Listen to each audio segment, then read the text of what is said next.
and welcome to Leslie Lois's Unfiltered. I'm Leslie. Happy Tuesday to you. You know what that means. Happy Shoesday. I totally skipped it last week. Last week I was saying to you I was kind of in a funk just the whole week, just kind of about like I had no motivation to do much of anything, and so I was like, oh yeah, it was Tuesday, I was supposed to do something. But I am back. I'm feeling better this week so far, so that's good. So first of all, it's starting to become summer. It definitely is here in Arizona for sure, and that means more flip-flops are coming out, and I'm so excited to show you the new pair of shoes. Let me explain though. When I say new pair of shoes, first, here they are. You see the bling? Yeah. And I like that they have that cushioning there, you know what I mean, in the heel, because I have heel issues. Anyway, yeah, look at that. That is so me, right?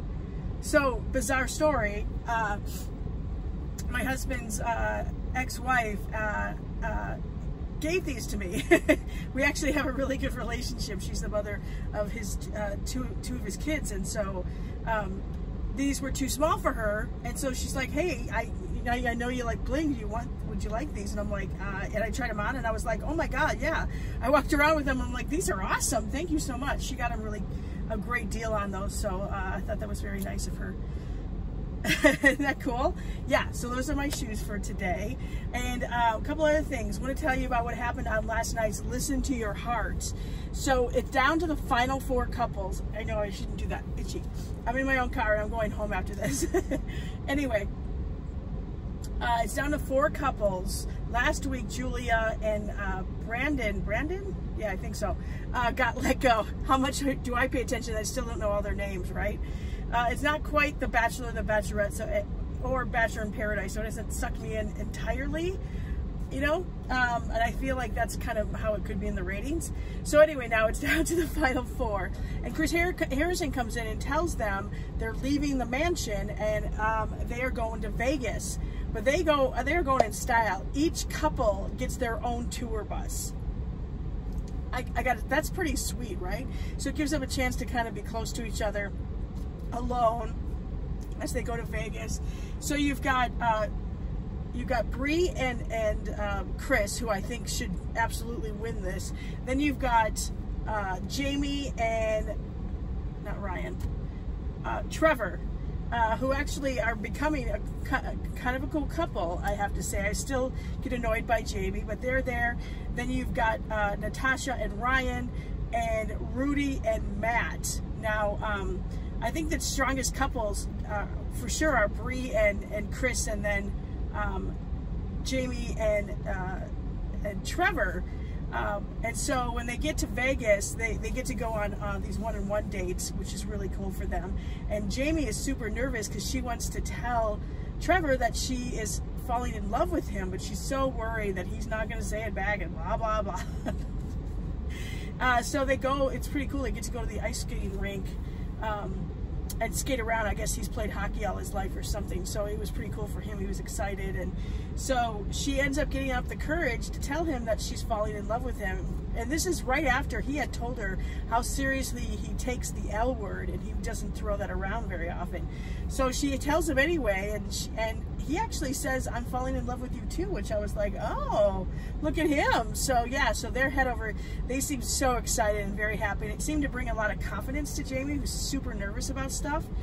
So you've got them, and then you've got, again, Chris and Bree, who are super cute. You know, they've already said that they're in love with each other, and you can totally see it in their performances. And then it was funny because Matt and Rudy didn't go back to the hotel. Didn't go to the hotel in Vegas right away. They actually spent a night at a hotel like on the border of California and Nevada, to just kind of be by themselves and stuff. And they're very playful and stuff. And you can tell they like each other. But I think Rudy might be more into him than Matt is into her at this point, and she doesn't know. And so after the Jamie telling, you know, Jamie good story came out, right? I think Rudy then, they get to the hotel and stuff, and now it's their turn for a date. And it's super cute. They actually go to see Shaggy perform, and they get to go up on stage and sing with him, which I think was pretty cool. And afterwards, they're talking and stuff, and Rudy just goes, oh, screw it, I'm just going to say it. I'm falling for you. Like I'm starting to fall in love with you. And talk about silence. There literally is dead silence as Matt just goes, well, I'm glad you're able to kind of, you know, tell me your feelings and how you're feeling. That's really good that you're just kind of getting that out. That's like basically what he says, like, awkward. I mean, at least he could have said, I'm not sure where I'm at yet. I'm like, it takes me longer to fall. Maybe that's what he could have said something, because that's the worst thing you can do is get silence and, oh, thank you for telling me that. Oh my gosh. And so of course Rudy is just freaking out and wondering if this is going to work, and oh my gosh. And then you've got Ryan and Natasha, who seem to have a really good connection. It seems like an odd pairing, but they seem to really have a good connection together. And so now they are all going to perform in Vegas, and they performed where Lady Gaga performs, right? So the judges are Ari, remember Ari the kissing bandit? Yeah, and his now wife Lauren, who just, I mean, I don't know if she gets Botox or whatever, but she was like so like non-expressive. It was kind of weird, almost like a robot. And then Pat Monahan from Train was one of the judges, and Ashley Simpson, and I feel bad because I don't remember what her husband's name is, but I guess they're doing music together. So they were the judges, and they were a little bit harder. And so you've got Bree and Chris who performed first, and it's Can't Help Falling in Love with You from Elvis. Like, oh my gosh. And Chris was a little shaky in the very beginning. I didn't think it was that bad, but ultimately you could just see the love in their with each other and stuff. And the judges talked about that, how much you can see how much they really care and love each other, and it was really kind of cool. So, and then next up is Jamie and Trevor, who sing Just a Kiss. Now Jamie usually gets super awkward, and so and nervous, so you weren't sure how the performance was going to go.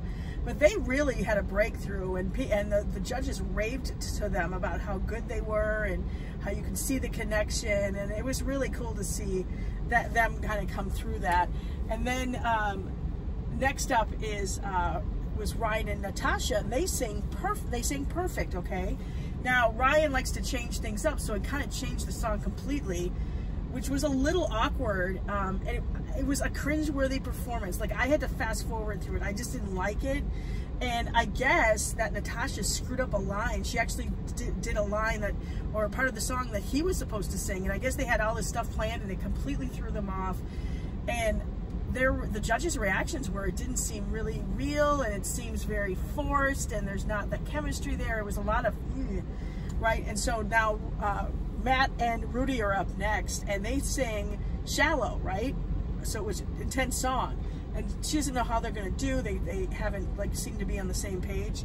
But oh my gosh, when they are on the stage together, wow, the chemistry is enormous, and they just knocked it out of the park. Everyone just thought they did such a great job and how good they were.